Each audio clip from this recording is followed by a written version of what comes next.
చిన్న ప్రార్థన చేసుకుందాం. దయచేసి అందరూ కూడా మోకరించినట్లయితే మనం అందరము కూడా మోకరిస్తే మనం ప్రార్థన చేసుకొని, దావీదు ఎంత చక్కగా ఆయన అంటున్నాడు, ఇదిగో నేను నెమ్మదిగా నెమ్మదిగా పండుకొని నిద్రపోదును.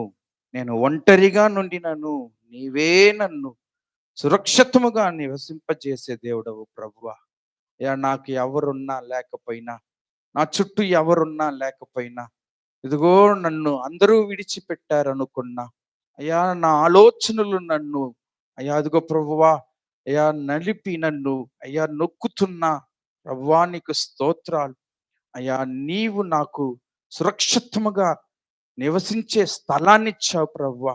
అయ్యా నేను సురక్షితంగా ఉంటాను, నెమ్మదిగా పండుకొని నిద్రపోతాను. దేవుని బిడ్డలు మనము నెమ్మదిగా పండుకొని నిద్రపోవాలనేది ఆయన చిత్తమై ఉన్నది. దేవుని పరిశుద్ధ నామానికి మహిమ కలుగును గాక.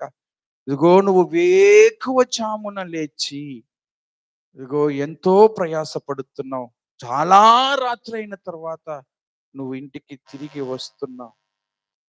అయితే ఒకటి జ్ఞాపకం చేసుకో, ఇదిగో తన ప్రియులు నిద్రించుచుండగా ఆయన వారికి అనుగ్రహిస్తూ ఉన్నాడట. దేవుడు మనము నెమ్మదిగా నిద్రపోవాలని కోరుకుంటున్న దేవుడు. ఒక తల్లి ఒక తండ్రి తన బిడ్డ నిద్రపోతుంటే, ఆ బిడ్డ నిద్రపోచున్నప్పుడు నా బిడ్డ విశ్రాంతి తీసుకొని అని ఎంతో సంబరపడిపోతారు. ఎంతో వారు ఆ బిడ్డ విషయంలో ఆ బిడ్డకి ఇంకనూ సురక్షితము కావాలని అదిగో వారు ఆ యొక్క దుప్పటి కప్పి వారిని ఎంతో ఆదరిస్తారు కదా. అలాగనే దేవుడు కూడా మనము నెమ్మదిగా నిద్రపోవాలి అని ఆశపడే దేవుడు. మనము దిగులుతో ఉండడం ఆయనకి ఇష్టం లేదు, మనం బాధతో ఉండడం ఆయనకి ఇష్టం లేదు. ఆయన మనము నెమ్మదిగా ఉండాలని కోరుకుంటున్న దేవుడు గనుక అయ్యా నీవు నాకు ఉండగా నేను దిగులు పడను ప్రభువా, అయ్యా నేను భయపడను. ఆ దేవుడు మనకి తోడై ఉన్నాడు. మనము ఇదిగో ఎన్ని కార్యాలు వచ్చినా ఇక్కడ దావీదు ఏమంటున్నాడంటే, నాకు మంచి ఆహారము దొరికిందని, ద్రాక్షారసము అయ్యా ఇవన్నీ నాకు దొరికాయని, వాటి వలన వచ్చే సంతోషం కంటే అధికమైన సంతోషం నా హృదయంలో నువ్వు ఇచ్చావు ప్రభువా. అది దేనికి సాటైనది కాదు, దానితో పోల్చి నేను దేనిని చెప్పలేను ప్రభు. అది ఎంత అదిగో ప్రభువా నెమ్మది కలిగించే కార్యం అంటే, నీవు నాకు ఇచ్చుచున్న సంతోషము ఈ లోకంలో నేను ఎక్కడికి వెళ్ళినా నాకు దొరకదు ప్రభు అని దావీదు ఆహారము భుజించుట కంటే నువ్వు ఇస్తున్న ఆ యొక్క సంతోషం ఎంతో గొప్పది అంటున్నాడు. దేవుని పరిశుద్ధ నామానికి మహిమ కలుగును గాక. ఆయన మనతో నుండి మనల్ని బలపరిచే దేవుడు. కొంతమంది అయితే నీకెవడు మేలు చేస్తాడులే, నీకెవరు సహాయం చేస్తారులే, నువ్వు గతి లేని వాడివి, నువ్వు గతి లేని దానివని కొంతమంది అంటారు. కానీ ఇక్కడైతే దావీదు అంటున్నాడు, మాకు మేలు చూని పలుకువారు అనేకులయ్యా, కానీ దేవా నీ సన్నిధి కాంతి మా మీద ప్రకాశింపచేసే దేవుడవు నీవే. ఆయన ముఖకాంతి నీ మీద ప్రకాశింపచేస్తాడు, మన మీద ప్రకాశింపచేస్తాడు. మన బాధల్లో కూడా మన ముఖాలు ప్రకాశంగా కనపడతాయి. మనకు వచ్చే కష్టాల్లో మనము కృంగిపోయే సమయాల్లో కూడా దేవుని ముఖకాంతి మన మీద ఉంటే ఆయన కాంతి మనలో ప్రతిఫలిస్తుంది. ఇదిగో అది మన ముఖములో ప్రకాశిస్తుంది. అదే దావీదు ఇక్కడ ఎంత విశ్వాసముతో చెప్తున్నాడు. ఈ ఉదయకాల సమయంలో ప్రభువా మేము నా ఇంటిలో నా కుటుంబము నా బిడ్డలు మేము ఎంతో బాధలో ఉన్నామయ్యా అని బాధతో ఉన్న ప్రతి ఒక్కరితో మాట్లాడే కీర్తన ఈ కీర్తన. దేవాతి దేవుడు తన దాసుడైన దావీదు మూలముగా మాట్లాడుచున్న కీర్తన. కీర్తన మనము ధ్యానించుకున్నాం. ఎంత చక్కటి వాక్యాలు, ఒక్కొక్క మాట కూడా ఆయన పలుకుచున్న ప్రతి మాట కూడా ఎదుగో నన్ను ఎవరో ఏర్పరచుకోలేదు, నా దేవుడే నన్ను ఏర్పరచుకున్నాడు. ఇదిగో నేను మొర్రపెట్టినప్పుడు నాకు ఆయన ఉత్తరం ఇస్తున్నాడు. ఇరుకులో నాకు విశాలత కలుగు చేస్తున్న దేవుడు ఆయనే. గనుక మోకరించి ఈ సమయంలో ప్రార్థిస్తున్న నా ప్రియ సహోదరి, నా ప్రియ సహోదరుడా, నీ మొరలను ఆయన ఆలకించి ఉత్తరం ఇచ్చే దేవుడు. ఇదిగో నువ్వు ఇరుకులో ఉంటే ఆ ఇరుకులో నీకు విశాలతను అందించు దేవుడు. దానియేలుకి ఒక ఇరుకు వచ్చింది. అది మరణ పర్యంతము, మరణానికి నడిపించే ఒక గొప్ప ఇరుకొచ్చింది. సింహాల నోరుకి దగ్గరగా దానియేలు వెళ్ళిపోవాల్సి వచ్చింది. కానీ అక్కడ విశాలత కలిగించాడు దేవుడు. ఇదిగో ఆయన పెద్ద ఏసీ రూములో చక్కగా విశ్రాంతి తీసుకుంటున్నట్లుగా ఆయనకి విశ్రాంతి కలిగింది. నీ బాధలో, నీ వేదనలో, నీ లేమిలో ఆయన నీకు విశ్రాంతి కలిగించు దేవుడు, విశాలత కలిగించు దేవుడు. కనుక దిగులు పడొద్దు, మనము కృంగిపోవద్దు. దేవుని మీద విశ్వాసము ఆయన మనకిచ్చి ఉన్నాడు. ఆ విశ్వాసాన్ని ఇంకను గట్టిగా పట్టుకొని ముందుకు సాగిపోదాం. అపొస్తలుడైన పౌలైతే అంటున్నాడు, నేను మంచి పోరాటము పోరాడి తిని నా పరుగు పంద్యము తొద ముట్టించి తిని విశ్వాసమును కాపాడుకున్నాను. ఆ విశ్వాసమును మనము కాపాడుకుందాం. లోకములో అనేక మందికి విశ్వాసము లేదు. అనేక మంది విశ్వాస ఘాతకులైపోతున్నారు. అనేక మందిలోనున్న విశ్వాసము తగ్గిపోయింది, చల్లారిపోయింది. ఇదిగో నీలోనున్న విశ్వాసాన్ని మరలా రగిలించు. నీలోనున్న విశ్వాసమును ఇంకనో దేవుని మీద అధిక విశ్వాసము పొందుకొని అల్ప విశ్వాసము కాకుండా, ఇదిగో ఒకప్పుడైతే పేతురు తనతోనున్న శిష్యులందరి యొక్క విశ్వాసము చల్లారిపోయింది. అల్ప విశ్వాసులారా, ఎందాక నేను మీతో ఉంటానని యేసయ్య వారిని ఇదిగో వారితో మాట్లాడి చెప్తూ ఉన్నాడు. మనం అల్ప విశ్వాసము కలిగిన వారమై ఉండకుండా, అయ్యా మాకు మంచి విశ్వాసము దయచే అయ్యా, మేము ఈ లోకములో మా యాత్ర సాగించు వరకు కూడా మేము విశ్వాసములో వెనుకంజ వేయకూడదు ప్రభువా అని చెప్పి దేవుని సన్నిధిలో మనలను మనము అప్పగించుకొని ముందుకు సాగిపోదాం. హల్లెలూయా, స్తోత్రం, స్తోత్రం. ప్రార్థన చేయించుండగా మనం అందరం కూడా ప్రార్థనలో ఏకీభవిద్దాం. దేవునికి స్తోత్రం. హల్లెలూయా. మన మధ్యలోనున్న యవన బిడ్డ ప్రియాంక ముందుకొచ్చి ప్రార్థన చేయించుండగా, వాక్యము దేవునిది, మనమందరము దేవుని వారమి. ఇదిగో కొద్ది నిమిషాలు ఆయనే మనతో మాట్లాడులాగున అయ్యా నీ స్వరము మాకు వినిపించు ప్రభువా అని చెప్పి యవన బిడ్డ ప్రార్థన చేయించుండగా మనం అందరం కూడా ప్రార్థనలో ఏకీభవిద్దాం. ప్రార్థన చేసుకుందాం.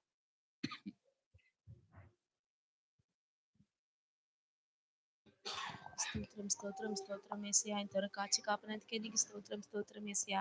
యేసయ్యా, మాకు మంచి వాక్యాన్ని మీరు దయచేసినందుకే నీకు స్తోత్రం స్తోత్రం నాయనా. యేసయ్యా, నీ వాక్యాన్ని నాయనా మా హృదయమైన పలుకులో మేము దాచుకుని మాకు చేసినందుకే నీకు స్తోత్రం నాయనా. యేసయ్యా, ఇక్కడ ఏ బిడ్డనైనా ఏ కొరతతో వచ్చినారు, నేను ఏ బాధతో వచ్చినారో నేను అన్ని నీకు తెలుసు నాయనా. మా హృదయ రకసములు అడిగిన వాడా నీకు స్తోత్రం స్తోత్రం యేసయ్యా, స్తోత్రం యేసయ్యా. ప్రతి ఒక్క ఆర్థిక ఇబ్బందుల నుంచి నైనా మీరు కాచి కాపాడిన నాయనా. ప్రతి ఒక్కరికి నైనా మంచి ఆరోగ్యాన్ని దయచేయండి యేసయ్యా, నీకు స్తోత్రం స్తోత్రం యేసయ్యా. ఇచ్చిన వాక్యాన్ని బట్టి నాయనా నీకు స్తోత్రాలు యేసయ్యా, నీకు స్తోత్రం స్తోత్రం నాయనా. ఇచ్చిన ప్రార్థనను ఆలకించమని కోరుకుంటున్నాను యేసయ్యా, స్తోత్రం. ఆమేన్.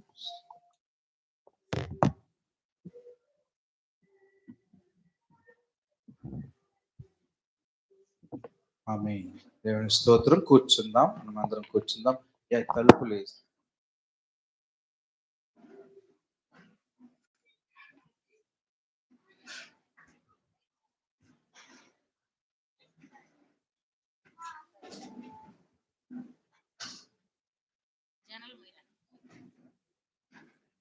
దేవుని పరిశుద్ధ నామానికి మహిమ కలుగును గాక.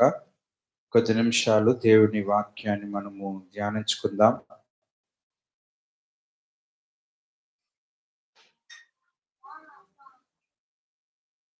అనేక సార్లు మనము మన జీవిత యాత్రలో కృంగిపోతూ ఉంటాం, బాధపడుతూ ఉంటాం. ఎన్నెన్నో ఇబ్బందులు మనకి వస్తూ ఉంటాయి. ఎన్నో నిందలు మన మీద పడుతూ ఉంటాయి. కొన్నిసార్లు గట్టిగా ఏడుస్తాం, కొన్నిసార్లు మౌనంగా ఏడుస్తూ ఉంటాం. రకరకాల బాధలు కదా మనకు వస్తూ ఉంటాయి. పిల్లల ద్వారా, ఆర్థిక పరిస్థితులు, తల్లిదండ్రుల ద్వారా పిల్లలకి బాధలు, అలాగున మనకి ఎన్నో ఎన్నో అన్నదమ్ముల మధ్య సమస్యల ద్వారా వచ్చే ఇబ్బందులు, ఇరుకులు, ఆస్తుల గురించిన బాధలు కదా. ఇంకొన్ని బిడ్డలు బాగా చదవలేదనే విషయం, బిడ్డల భవిష్యత్తుని గురించి ఎన్నోసార్లు మనము బాధపడుతూ ఉంటాం. దేవుని పరిశుద్ధ నామానికి మహిమ కలుగును గాక. నేను ఈ వారంలో ఒక వాట్సాప్లో ఒక చిన్న వీడియో వచ్చింది. అది చూస్తుంటే ఒక చిన్న పిల్లోడు మాట్లాడాడు. ఆ బిడ్డ చెప్పిన మాట చాలా లోతైన సత్యముతో నిండిన మాట. అది చెప్పాలని ఆశపడుతున్నాను. ఇప్పుడు ఏం చెప్పాడంటే ఒక చిన్న కథ చెప్పాడు. కథే, అది జరిగిన సంగతి కాదు, ఒక కథ. ఆ కథ ఏంటంటే, ఒక పెద్ద ఇనుప ప్లేటు ఒకటి ఉంది, ఇంకొకటి బంగారము ప్లేట్ ఒకటి ఉంది. 2 ప్లేట్లు ఉన్నాయి. ఒక ఆయన చేతిలో ఇనుప సుత్తి ఉంది. దేవునికి స్తోత్రం. ఆ ఇనుము సుత్తిని తీసి ఇనుము మీద కొట్టాడు. ఇనుము గట్టిగా శబ్దం ఇచ్చింది. అదే ఇనుముతో ఉన్న సుత్తిని తీసి బంగారం మీద కొట్టాడు, శబ్దం రాలే. రెండోసారి కొట్టాడు, రెండోసారి కొట్టిన ఇనుము శబ్దం ఇచ్చింది, బంగారం శబ్దం ఇవ్వలే. అప్పుడు బంగారం అడిగిందంట, నిన్ను కొట్టిన దెబ్బే నన్ను కూడా కొట్టాడు, నీకు తగిలిన దెబ్బే నాకు తగిలింది. నీ మీద ఎంత గట్టిగా కొట్టాడో అలాగనే నా మీద కొట్టాడు. నేను సైలెంట్గా ఉన్నాను కదా, నువ్వు మాత్రం ఎందుకు అరుస్తున్నావు అని బంగారం ఇనుమును చూసి అడిగిందంట. అప్పుడు ఇనుము అందంట, నీకు తెలీదు, కొన్ని సార్లు బయట ఉన్నవాళ్ళు, మన వాళ్ళు కాదన్నవాళ్ళు ఎంత తిట్టినా, ఎంత కొట్టినా శబ్దము మనకి రాదు, బాధ అనిపించదు. కానీ మనోళ్ళే మనం తిట్టారనుకో, మనోళ్ళే మనం కొట్టారనుకో, తట్టుకోలేము. సుత్తి ఇనుము, నేను ఇనుము, నాకు చెందిన నా సుత్తే నన్ను కొడితే నేను తట్టుకోలేక అరుస్తున్నా. నువ్వు వేరే ఎవరో, సుత్తి వేరే ఎవరో. అది కొడితే నీకు బాధ అనిపించదు, బంగారం వచ్చి కొడితే నాకు బాధ అనిపించదు. దేవునికి స్తోత్రం, హల్లెలూయా. నిజంగా కొన్నిసార్లు ఈ లోకంలో ఉన్న బాధలన్నిటికంటే ఎక్కువ తట్టుకోలేనంత బాధ ఏంటంటే, మనం ఎవరైతే మనోళ్ళం అనుకుంటామో కదా, నా వారు వీళ్ళు అని ఎవరినైతే అనుకుంటామో వాళ్ళు ఏదన్నా ఒక చిన్న మాట అంటే చాలు మనకి ఏమైపోతుంది, తట్టుకోలేము కదా. దేవునికి స్తోత్రం. ఆ సమయాల్లో ఏం చేయాలో అర్థం కాదు. ఏడవడానికంటే మించిన కార్యం ఇంకేమీ ఉండదు. దేవునికి స్తోత్రం. గనుక ఈ లోకములో ఈ పరిస్థితి గుండా మనం వెళ్తూ ఉంటాం. అందుకే దేవుడు ఏమంటాడంటే, ఒక వాక్యం చదవండి. మొదటి కొరింథీయులకు రాసిన పత్రిక 15వ అధ్యాయము 58వ వాక్యం చదవండి. మొదటి కొరింథీయులకు కాగా నా ప్రియ సహోదరులారా, మీ ప్రయాసము ప్రభువునందు, ఆమేన్ ఆమేన్, మీ ప్రయాసము ప్రభువునందు. మీరు ఒకటి తెలుసుకోండి, పక్కన ఉన్న చేతులు చెప్పండి, నువ్వు తెలుసుకో. గట్టిగా చెప్పాలి, నువ్వు తెలుసుకో. ఏం తెలుసుకోవాలంటే, సుగుణమ్మ అంటే పక్కన ఇటు ఎవరు లేరు, ఇటు ఎవరు లేరు, ఊరకుండట్లే 2 చార్లు దాటిన వాళ్ళ దగ్గరికి చెయ్యిచ్చి తెలుసుకో అంటుంది. దేవునికి స్తోత్రం. అది విశ్వాసం. హల్లెలూయా.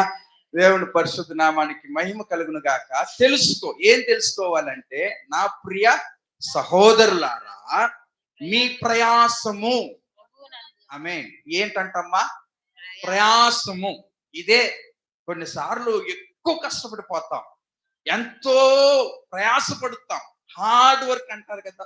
ఇప్పుడు ఆ కీర్తనలో ఉంది, మీరు పొద్దున్నే లేచి, ఉదయకాలమే లేచి చాలా రాత్రి అయినంత వరకు ప్రయాసపడుట వ్యర్థమే అని అక్కడ వాక్యంలో ఉంటుంది. మనం కొన్నిసార్లు అలాగే ఇప్పుడు 5 గంటలకు లేస్తాం, తర్వాత మరలా పరుగు పరుగు ఏదో ఒక పని చేస్తా ఉంటాం, ఊరుకుంటాం, కూర్చోవటానికి సమయంలో నేను కొంచెంసేపు అలా కూర్చొని రెస్ట్ తీసుకుందామంటే నాకు టైం దొరకలే అని పరిగెత్తి పరిగెత్తి పనులంతా చేసుకొని ఇంటికి వచ్చేసరికి ఇంట్లో వాళ్ళు ఏదన్నా అన్నారు అనుకోండి, దుఃఖం తన్నుకొని వచ్చేస్తుంది. దేవునికి స్తోత్రం, హల్లెలూయా. అది భర్త అయినా సరే, భార్య అని, భర్తకైతే దుఃఖంతో పాటు కోపం వచ్చి అరుస్తారు కదా.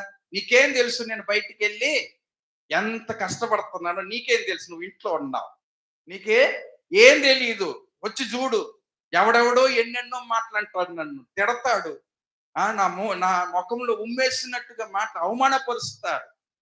నేను చేయాల్సిన పని ఎంత ఉంటుందో కొంచెం సేపు కూడా నాకు ఒక టీ తాగదామన్నా కూడా నాకు సమయం దొరకదు అని భర్త చెప్తే, ఇంట్లో భార్య అంటది, నీకేం తెలుసు, బయటికి వెళ్ళి తిరిగి తిరిగి వస్తావు, పొద్దున్న లేచిన దగ్గర నేను నిలబడ్డానికి కూడా నాకు, నేను కూర్చోడానికి కాదు, నాకు నిలబడి నేను పరిగెత్తుతున్నా, ఈ పని ఆ పని, పిల్లల్ని స్కూల్కి పంపి అయిపోయిందంటే, నిన్ను ఆఫీస్కి పంపి అయిపోయిందంటే, దాని తర్వాత బట్టలు ఉతకాలి, వంట చెయ్యాలి, అయ్యో టైం అయిపోయింది, పిల్లలకి అన్నం తీసుకెళ్ళాలి, అంత లోపల ఎవరో ఒకళ్ళు వచ్చారు, ఏదో ఒకటి కొనాలి, మార్కెట్కి వెళ్ళి అది కొనాలి.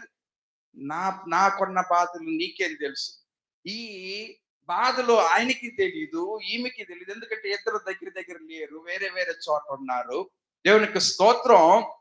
అది మన బాధ ఎవరికి తెలియట్లేదే, ఒకవేళ తెలిసినా అర్థం చేసుకోవట్లేదే అనే ఆలోచన వచ్చినప్పుడు వచ్చే ఆ యొక్క దుఃఖం ఉంది చూడండి, అది చాలా ఎక్కువ. నేను ప్రయాసపడ్డాను, వీళ్ళ కోసము నేను పరిగెత్తాను, వీళ్ళ కోసము నేను ఎంతో కష్టపడ్డాను. ఒక యవనస్తురాలు నా దగ్గరికి వచ్చి ప్రార్థన చేసుకోవడానికి వచ్చి ఏడుస్తుంది. ఆమె ముఖం చూస్తేనే నేను అడిగేస్తా కొంతమందిని, ఏమ్మా ఈరోజు దుఃఖంగా ఉన్నావు, నేను ఏదో ప్రాబ్లం ఉంది అన్న మాట అన్నాను అంతే, గడగడగడగడగడని కళ్ళల్లో నుంచి నీళ్ళు కారాలి. చెప్పమ్మా ఏంటంటే, ఆ యవన బిడ్డ చెప్పట్లే, ఏంటి చెప్పమ్మా ఏంటని. యవన బిడ్డ అంటే ఆమె +2 అయిపోయి పై చదువుకోలేక ఉద్యోగానికి వెళ్తుంది. దేవునికి స్తోత్రం. చెప్పమ్మా అంటే చాలా చెప్పలే, పర్వాలేదు చెప్పు, ఎవరు లేరు చెప్పు, పక్కన అందరిని అటు వెళ్ళిపోయారులే చెప్పు అంటే, అప్పుడు నోరు తెరిచి అంటుంది, నేను ఎంత చేసినా వేస్ట్ అన్నా. ఆ మాట, నేను ఎంత చేసినా వేస్టే, నేను కష్టపడుతున్నానన్న, పొద్దున్నే వెళ్తున్నా నా ఉద్యోగానికి, కష్టపడుతున్నా, అక్కడ వాళ్ళందరూ ఎన్నెన్నో మాటలు అంటున్నారు నన్ను, కష్టపడుతున్నా, నేను ఎంత చేసినా వేస్టేనన్నా, నన్ను ఎవరో అర్థం చేసుకోవట్లే. దేవునికి స్తోత్రం. యవనస్తురాలు ఆ బిడ్డ చెప్తుంటే నాకే కళ్ళల్లో నీళ్ళు వచ్చాయి. దేవుని పరిశుద్ధ నామానికి కొన్నిసార్లు మనకు అనిపిస్తుంది, నేను ఎంత కష్టపడుతున్నానే, ఎవరో అర్థం చేసుకోకపోయినా పర్వాలే, నా ఇంట్లో వారే, నా తండ్రే, నా తల్లే, నా నా బిడ్డ, నా కుమారుడు, నా కుమార్తె అర్థం చేసుకోవట్లేదే, నా అన్న, నా చెల్లి, నా అక్క, అది కూడా నా తమ్ముడు అర్థం చేసుకోవట్లేదు అనే ఆలోచన మనకు వచ్చినప్పుడు బాధపడిపోతాం, ప్రయాసపడిపోతాం, అంత వేస్ట్ అనుకుంటాం. నేను ప్రయాసపడిందంతా వేస్ట్, ఇంకా నేను చేసేదంతా వేస్ట్ అని మనలో అనిపిస్తూ ఉంటుంది. కానీ దేవుని వాక్యం ఏం సెలవిస్తుందంటే, నా ప్రియ సహోదరులారా, మీ ప్రయాసము వ్యర్థం కాదు, వేస్ట్ కాదు. హల్లెలూయా. నువ్వు పడే కష్టము ఎప్పుడు నష్టం కాదు, ఎప్పుడు వేస్ట్ కాదు. పొద్దున వెళ్తున్నావా, కష్టపడుతున్నావా, రాత్రి లేటుగా వస్తున్నావా, ఎంతో బాధపడుతున్నావా, చెమటలు కార్చే కష్టము ఆ పని, ఇదిగో పని మీద నువ్వు ఉన్నప్పుడు, ఆ బస్సులు వెళ్తున్నప్పుడు ఎంతమందో ఇదిగో నిన్ను ఎన్నో ఇబ్బందులు పరుస్తున్నప్పుడు నువ్వు ప్రయాసపడుతున్నావా, ఒక్కొక్కసారి బస్సుకి వెళ్ళలేక నువ్వు నడుచుకుంటూ వెళుతున్నావా? నీ ప్రయాసము ఎవరు చూస్తున్నారో చూడలేదు కానీ ఆయన చూస్తున్నాడు. హల్లెలూయా. అందుకే ఈ వాక్యంలో చెప్పబడింది, మీ ప్రయాసములో ప్రభువునందు ఏమవ్వవు, ఆయన మాత్రం చూడకుండా ఉండడమ్మా. మిగతా వాళ్ళు చూడకపోవచ్చు, మిగతా వాళ్ళు అర్థం చేసుకోకుండా పోవచ్చు, కానీ ప్రభువు ఆయన యందు నీవు పడిన ప్రయాసం ఏం కాదు, అది అర్థం కాదు. దేవునికి స్తోత్రం. అందుకే దావీదు కీర్తనలో 128వ కీర్తన 2వ వాక్యంలో మనం చదువుతున్నాం. 128వ కీర్తన 2వ వాక్యంలో, నిత్యముగా నీవు నీ చేతుల కష్టార్జితమును, ఆమేన్. అందరూ చేతులు ఎత్తి దేవుని స్తుతిద్దాం. హల్లెలూయా. నువ్వు ఎంత కష్టపడ్డావో ఎవరికి తెలియకపోవచ్చు, తెలియాల్సిన అవసరం లే, కానీ నువ్వు పడిన కష్టానికి తగిన ప్రతిఫలము దేవుడు నీకు ఇస్తాడు. హల్లెలూయా.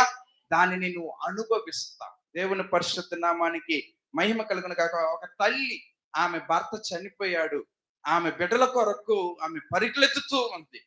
ఆమె ప్రార్థన చేసుకోవడానికి వచ్చినప్పుడు ఏడుస్తూ చెప్తుంది, ఎవరి కోసం అన్నా నేను పరిగెత్తుతున్నా, ఈ బిడ్డలకు అర్థం కావట్లేదు, నేను ఎవరి కోసం పరిగెత్తుతున్నా, వీళ్ళ కోసమే కదా, ఎన్ని మాటలు పడుతున్నాను అన్నా, నాకు కాలు నొప్పులు, నాకు ఆ తల నొప్పి, ఎన్ని వచ్చినా నేను ఒక్కరోజు కూడా లీవ్ పెట్టకుండా పరిగెత్తుతున్నాను. ఎవరి కోసం? ఈ పిల్లల కోసం.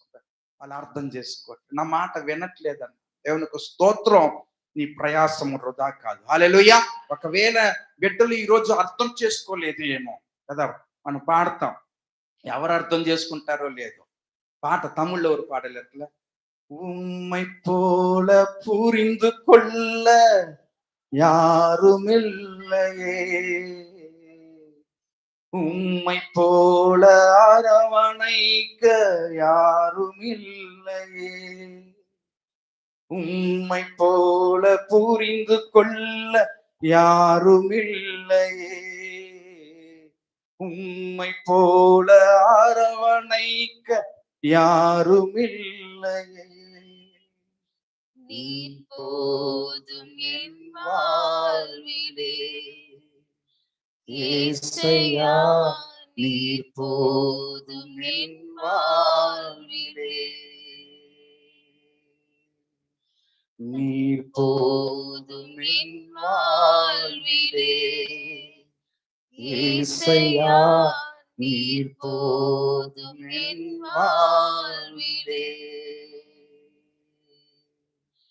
தாய் போல தேற்றி தந்தை போல ஆற்றி தோள் மீது சுமந்திடும் என் యేసయ్యా, தாய் போல பாசம், தந்தை போல நேசம், தோள் மீது சுமந்திடும் என் యేసయ్యా, உம்மை போல புரிந்து கொள்ள யாரும் இல்லையே, உம்மை போல அரவணைக்க யாரும் இல்லையே, உம்மை போல புரிந்து கொள்ள யாரும் இல்லையே, உம்மை போல அரவணைக்க யாரும் இல்லையே, நீர் போதும் என் வாழ்விலே, యేసయ్యా, நீர் போதும் என் வாழ்விலே.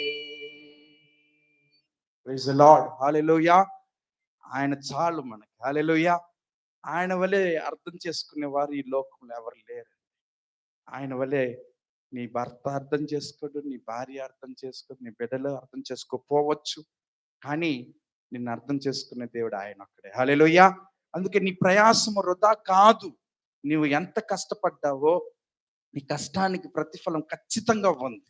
నువ్వు ఈరోజు బాధలో, ఒకవేళ నీ లేమిలో కదా, దేవుడంట ఒక వాక్యం సెలవిస్తుంది. కీర్తనలు 136వ కీర్తన 23వ వాక్యము మనకు తెలుసు, మనము దీన స్థితిలో ఉన్నప్పుడు ఆయన మనలను, ఆమేన్, హల్లెలూయా.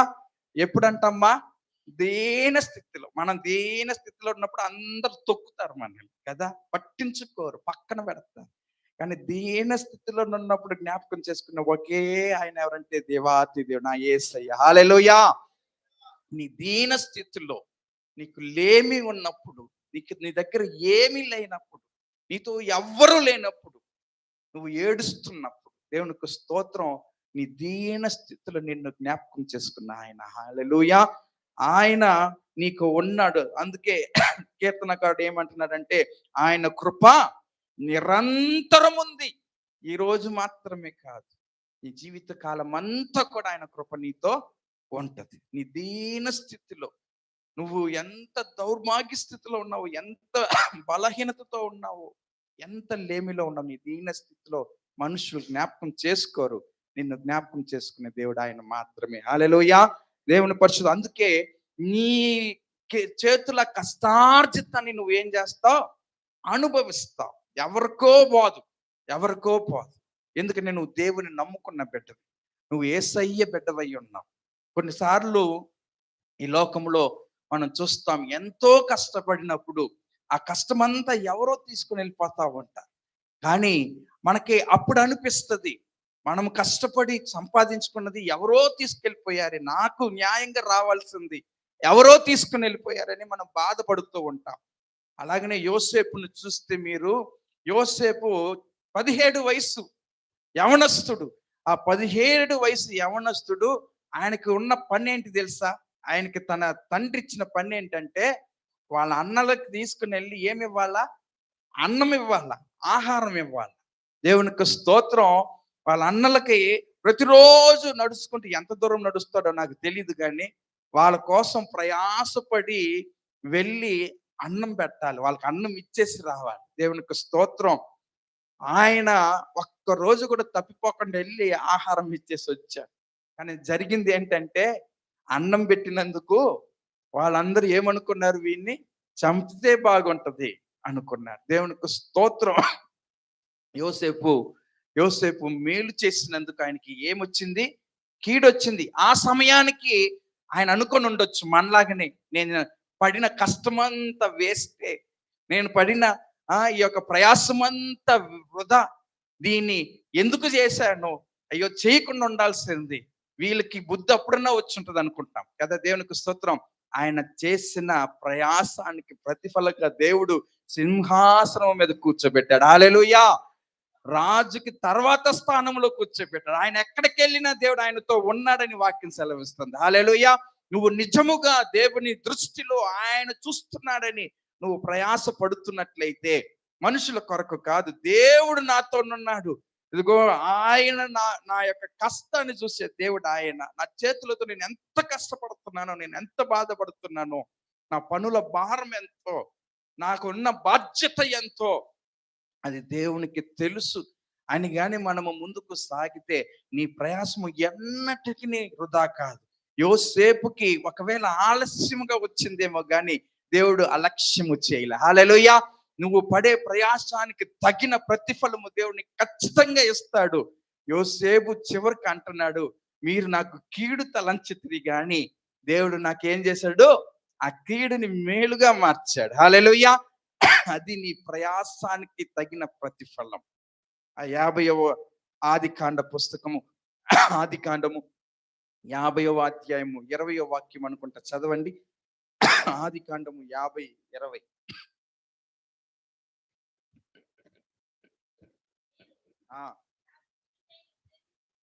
మీరు నాకు కీడు చేయనుద్దేశించితిరి గాని నేటి దినము జరుగుచున్నట్లు, అనగా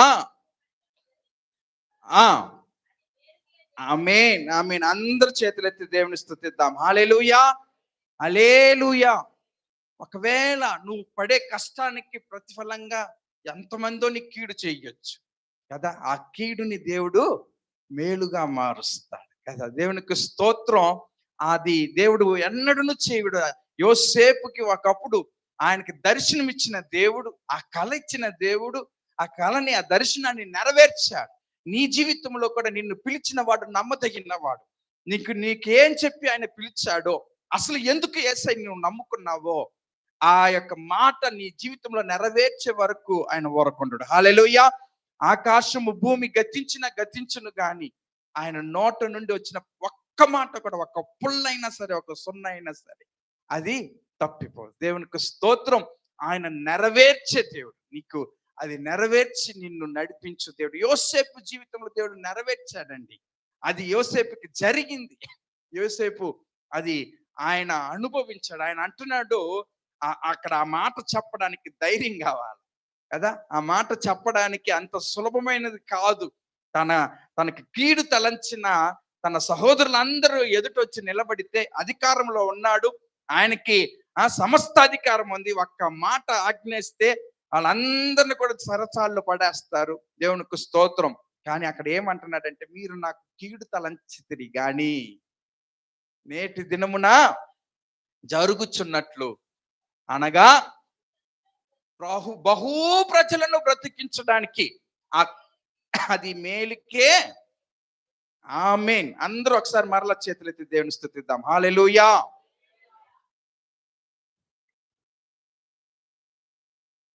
అది దేవుడు మేలుకే ఉద్దేశించి ఉన్నాడు. దేవుని ఉద్దేశాలు మన ఉద్దేశాలు వంటివి కాదు. ఆయన తలంపులు మన తలంపులు వంటివి. ఆకాశానికి భూమికి ఎంత దూరమో దేవునికి స్తోత్రం. హల్లెలూయా. మనం ఊహించలేని కార్యాలు మన జీవితంలో దేవుడు చేయగలడు. అదే ఇక్కడ మనం చదువుతున్నాం.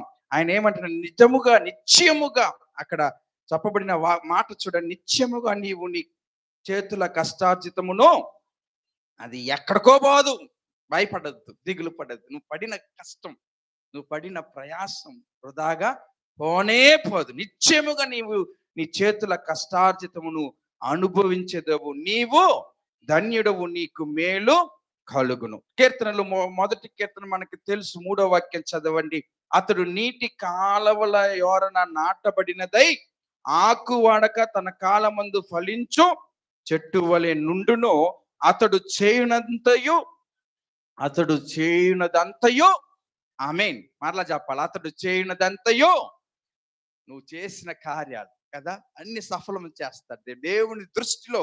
నువ్వు చేసింది ఏది కూడా వృధాగా పో. దేవుని పరిశుద్ధ నామానికి మహిమ కలుగును గాక. మీరు ఈ వాక్యం చదవండి ఒకసారి. మనము తీసుకున్నట్లయితే మొదటి సమూయేలు పుస్తకం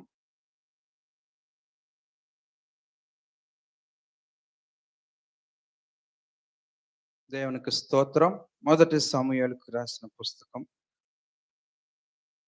16వ అధ్యాయము 13వ వాక్యం చదవండి. ఇక్కడ మనకి తెలుసు దావీదుని గురించి. సమూయేలు తైలపు కొమ్మును తీసి వాని సహోదరుల ఎదుట వానికి అభిషేకము చేసెను. నుండి యెహోవా ఆత్మ దావీదు మీదకి బలముగా వచ్చెను. తరువాత సమూయేలు లేచి ఆమేన్. హల్లెలూయా. దేవునికి స్తోత్రం. ఇక్కడ మనం చూస్తున్నాం ఏం చెప్పబడుతుందంటే దావీదు విషయము ఇక్కడ మనం చూస్తున్నాం. దావీదుని దేవుడు అభిషేకించాడు. నిన్ను నన్ను కూడా దేవుడు పిలుచుకున్నాడు. ఎక్కడో ఉన్నాము, ఏదో చేస్తున్నాము. మన తల్లిదండ్రులు ఏ మారుమూల గ్రామంలోనో ఉన్నారు. అక్కడి నుంచి దేవుడు ఇక్కడికి తీసుకొని వచ్చి మనలను ఎన్నుకొని ఈరోజు ఆయన సన్నిధిలో నన్ను ఆయన కూర్చోబెట్టి ఉన్నాడు. దేవునికి స్తోత్రం. హల్లెలూయా. దేవుని పరిశుద్ధ నామానికి మహిమ. ఆయన ఎన్నుకున్నాడు, ఆయన తెలుసుకున్నాడు. ఇప్పుడు కీర్తనలో కూడా మనం చదివాం కదా. కీర్తనలో మనం చదివాం. ఒకసారి మరలా చదవండి అమ్మా. 4వ కీర్తన 3వ వాక్యం అనుకుంటా. చదువు.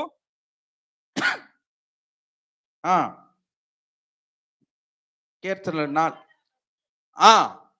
యెహోవా తన భక్తులను తనకు ఏర్పరచుకున్నాడు. హల్లెలూయా.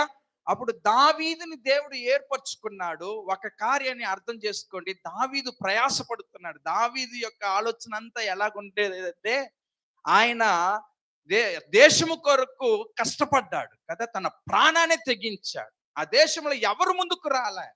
రాజు భయపడుతున్నాడు. రాజు యొక్క పరువుని నిలిపాడు దావీదు. ఆ యొక్క అన్నంలో తన సహోదరుల పరువుని, తండ్రి పరువుని ఆయన నిలబెట్టాడు. దేవునికి స్తోత్రం.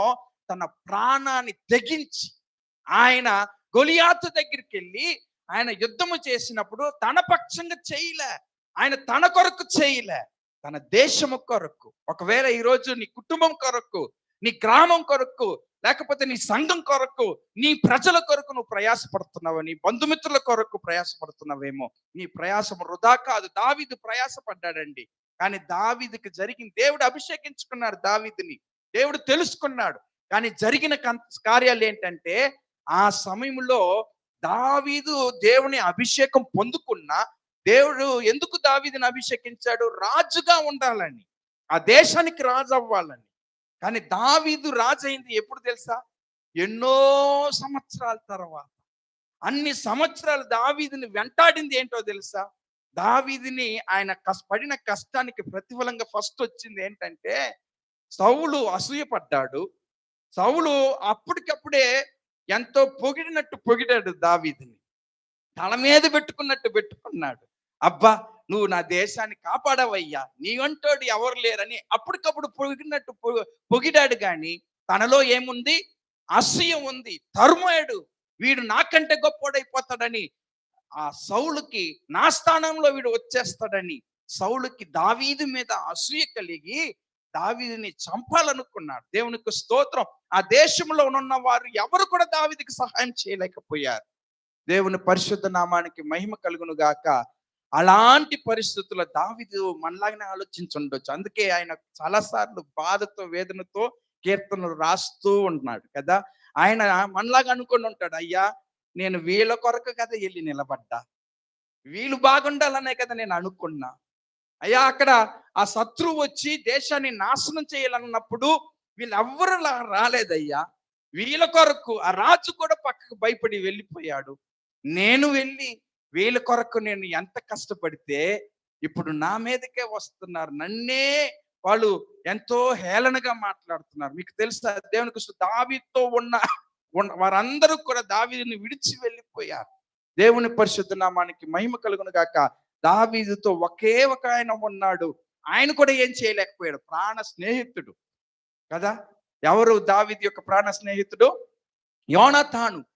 ఆయన కూడా దావీదుకి ఏమి సహాయం చేయలేకపోయాడు. ఒక ఆలోచన తప్పితే, ఇక్కడ నుంచి వెళ్ళిపో, నా తండ్రి చేతులను దొరికితే నిన్ను చంపాలనుకుంటున్నాడు, ఇక్కడ నుంచి వెళ్ళిపో అని దావీదుకి ఒక మాట అయితే చెప్పగలిగాడు. కానీ తండ్రి స్థానంలో అక్కడ సౌలు ఉన్నాడు, తన తండ్రితో మాట్లాడి దావీదుని రక్షించుకొని ఆ యొక్క భవనంలోనికి తీసుకురాగలడు, కానీ చేయలేకపోయాడు.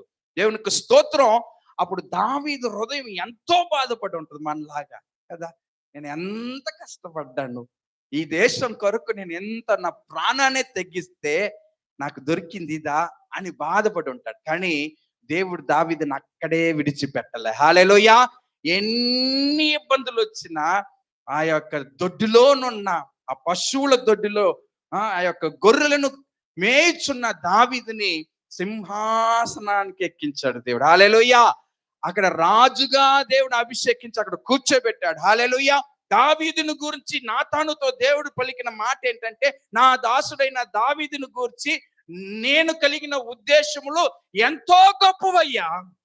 ఎవరి గురించి దేవుడు అలా చెప్పాలి? దావీదుని గురించి నాకు కలిగిన ఉద్దేశాలు ఎంతో గొప్పవి.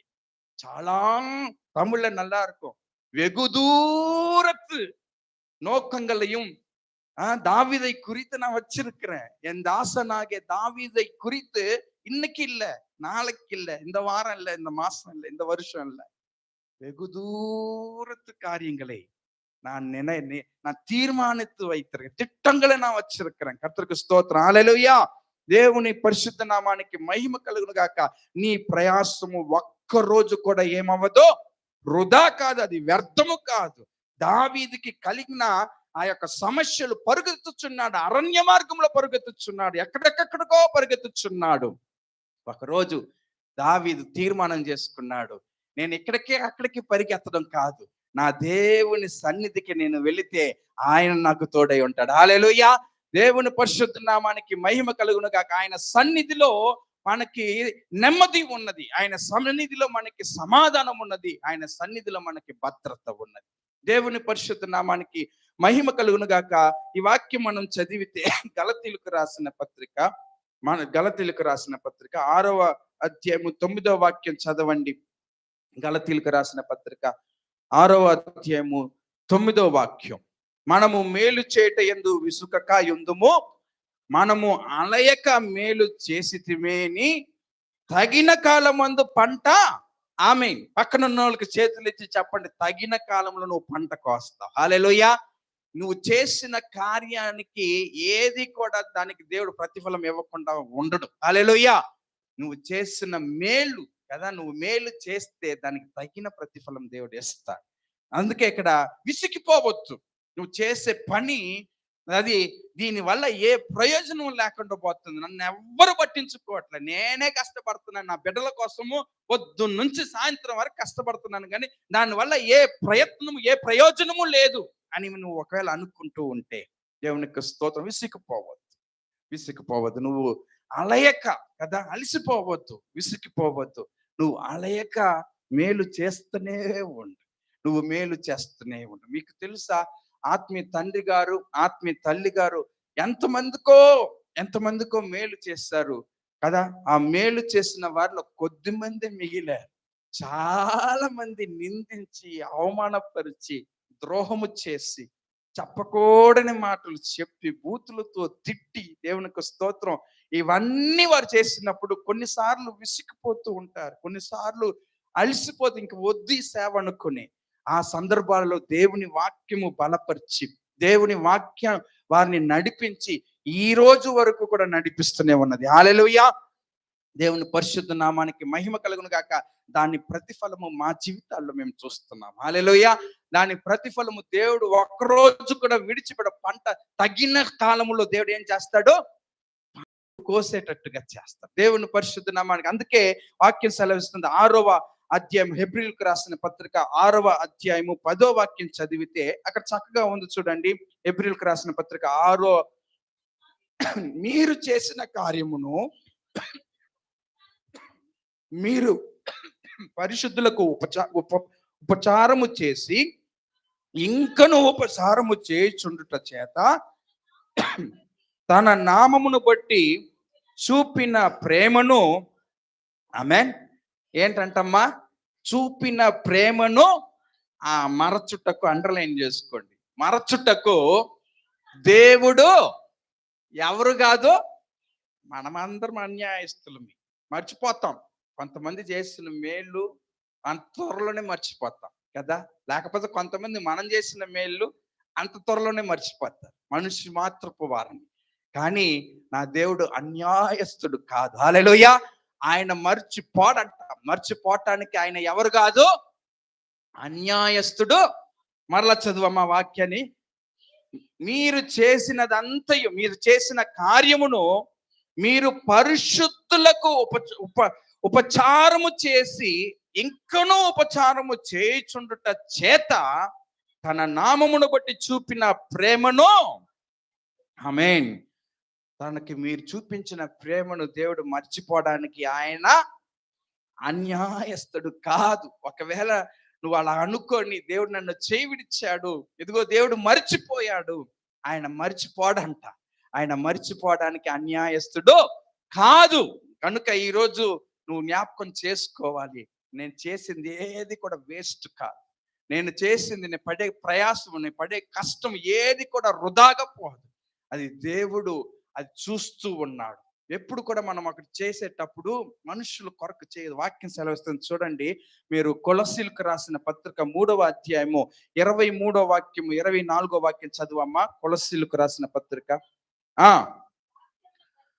ప్రభు వలన స్వాస్యమును ప్రతిఫలముగా పొందుదమని ఎరుగుదురు గనుక మీరు ఏమి చేసినను అది మనుషుల నిమిత్తము, ఎవరి కొరకు చేయకూడదంటమ్మా, మనుషుల నిమిత్తం కదా. దేవునికి స్తోత్రం. నేను వచ్చి చేసే కార్యాన్ని, అబ్బో మా వాళ్ళు భలే మెచ్చుకుంటారు, వీళ్ళు భలేగా నన్ను నెత్తి మీద పెట్టుకుంటారని నేను చేయకూడదు. దేవునికి స్తోత్రం. మనుషుల కొరకు చేయక, ఏది చేసినా, ఒక చాప మడిసిన, చారలేసిన, స్తోత్రం, దేవుని స్తుతించి పాడిన, ఎవరి కొరకు చెయ్యొద్దు. చిన్నన్న కొరకు, పెద్దన్న కొరకు, లేకపోతే ఏ మనిషి కొరకు నువ్వు ఏ కార్యాన్ని చెయ్యొద్దు. నీ తండ్రి కొరకు, నీ తల్లి కొరకు నువ్వు అనుకొని చెయ్యొద్దు, కానీ వారికి చెయ్యి. కానీ ఎవరి కొరకు చేయాలి, నేను ఎవరికి చేస్తున్నానని తలంపుతో చేయాలి చెప్ప, ప్రభు నిమిత్తమని మనస్ఫూర్తిగా చేయాలి. చదవండమ్మా. మీరు ప్రభు అయిన క్రీస్తునకు దాసులై. ఆమేన్. అందరి చేతులెత్తి దేవుని స్తుతిద్దాం. హల్లెలూయా. ఇది నీ తండ్రికి చేసిన, నీ తల్లికి చేసిన భారం అనుకుని చేస్తావంటే ఒక్కరోజు చేస్తావు, రెండో రోజు మానేస్తావు. దేవునికి స్తోత్రం. నువ్వు చేసే ఉద్యోగం దగ్గర నీ మేనేజర్కి ఈడు వస్తున్నాడు కనుక నేను చేస్తున్నాను, లేకపోతే కూర్చుంటాను అనుకుంటే ఒక్కరోజు చేస్తావు, 10 రోజులు చేస్తావు. దాని తర్వాత నువ్వు సరిగా చేయలేవు, నీ చేతుల కష్టాన్ని నువ్వు అనుభవించలేవు. హల్లెలూయా. దేవుని పరిశుద్ధ నామానికి కానీ నువ్వు ఏమని చేయాలంట, నేను మనుషుల చూపు కొరకు చేయట్లే, ఎవరో నన్ను చూసి మెచ్చుకోవాలని నేను చేయట్లే, నా దేవుడు నన్ను చూస్తున్నాడు. హల్లెలూయా. నేను ఆయన నిమిత్తం ఈ కార్యాలు చేస్తున్నా, ఆయన కొరకు పాట పాడుతున్నా, ఆయన కొరకు వాక్యం చదువుతున్నాను, ఆయన కొరకు సువార్తను ప్రకటిస్తున్నాను, ఆయన కొరకు పరిగెత్తుచున్నాను, నా జీవితాన్ని నేను ఆయనకి సమర్పించుకున్నాను. దేవునికి స్తోత్రం. నువ్వు చేసే ప్రతి కార్యం అది ఏదైనా సరే సేవార్థమైనదే మాత్రమే కాదు, కానీ ఈ లోకంలో నువ్వు చేసే ఏ కార్యమైనా సరే మనుషుల యొక్క ఆ యొక్క చూపు కొరకు, లేకపోతే వారి కొరకు, వారు చూస్తున్నారన్న దాని కొరకు చెయ్యొద్దు, వారి యొక్క గొప్పతనం కొరకు, వారు నిన్ను పొగడాలని చెయ్యొద్దు. దేవునికి స్తోత్రం. వారు నిన్ను మెచ్చుకోవాలని ముఖస్తుతి చేయక, దేవునికి స్తోత్రం. ఏం చేయాలంటే, నన్ను చూచేవాడు ఒకడు ఉన్నాడు. హల్లెలూయా. ఆయన నన్ను చూస్తున్నాడు, ఆయన నాతోనున్నాడు, ఆయన నన్ను నడిపించే దేవుడు. దేవునికి స్తోత్రం. హిజ్కియాను గురించి మనం చూస్తే, హిజ్కియాను గురించి మనకు తెలుసు కదా. హిజ్కియాను గురించి మీకు తెలిసింది ఏంటమ్మా? హిజ్కియా ఎవరు? హిజ్కియా ఎవరు? రాజు. సరే, మనకు తెలిసింది ఏంటి హిజ్కియా గురించి? చాలా పాపులర్ గా మనకు తెలిసింది ఏంటి? 15 సంవత్సరాలు దేవుడు ఆయుస్సుని పొడిగా. ఆ హిజ్కియా గురించి ఒక వాక్యం చూడండి. మీరు 2వ దినవృత్తాంతములు 32వ అధ్యాయం 30వ వాక్యం చదవండి. 2వ దినవృత్తాంతములు 32:30. ఈ హిజ్కియా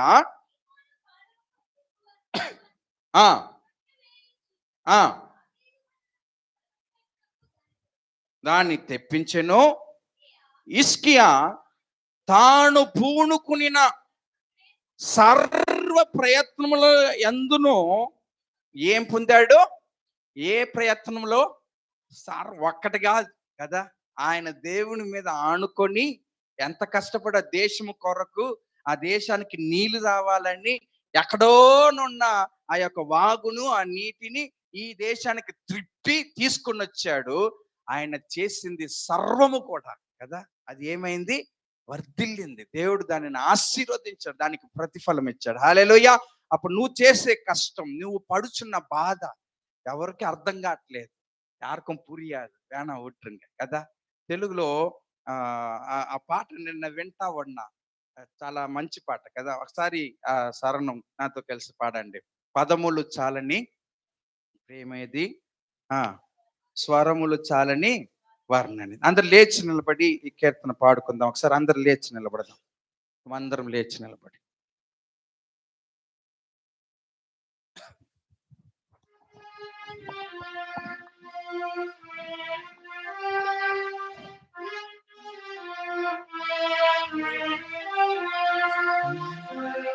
ప్రేమ ఇది సుప్రేమ, ప్రేమ ఇది తండ్రి ప్రేమ, ప్రేమ ఇది ప్రాణమిచ్చిన ప్రేమ, కలువరి ప్రేమ, ప్రేమ ఇది యేసు ప్రేమ, ప్రేమ ఇది తండ్రి ప్రేమ, ప్రేమ ఇది ప్రాణమిచ్చిన ప్రేమ, కలువరి ప్రేమ.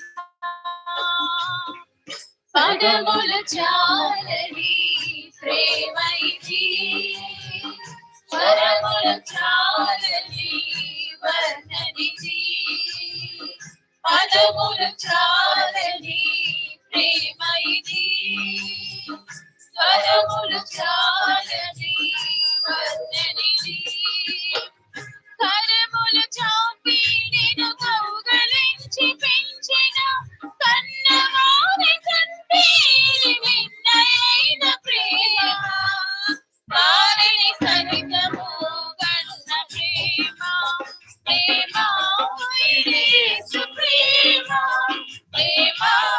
ఇది తండ్రి ప్రేమ, ప్రేమ ఇది ప్రాణమిచ్చిన ప్రేమ, కలువరి ప్రేమ, ప్రేమ ఇది యేసు ప్రేమ, ప్రేమ ఇది తండ్రి ప్రేమ, ప్రేమ ఇది ప్రాణమిచ్చిన ప్రేమ, కలువరి ప్రేమ.